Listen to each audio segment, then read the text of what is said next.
najpre ne postoje na Kosovu srpske opštine. Nema niti albanskih, niti srpskih opština.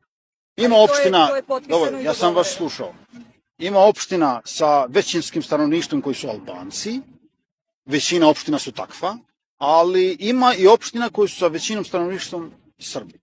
Ali nema srpskih opština, nema takve. Opštine pripadaju građanima. Nema opštine po nacionalnoj pripadnosti. Vidite, pojmovi su vam pogrešni.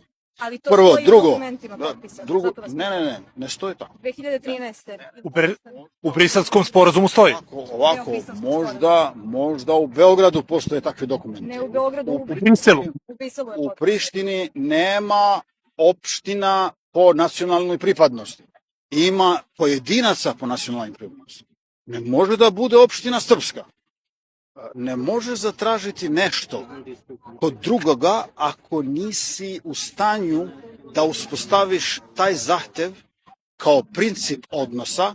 Naime, da i u Srbiji postoje takve zajednice. Ali to nije potpisano u Briselskim sporazumom. Da li je Srbija spremna da ima zajednicu opština sa većinom stanovništva koji su Mađari, koji su Arumuni, koji su Bošnjaci ili muslimani u Sandžaku, koji su Albanci u Preševskoj dolini?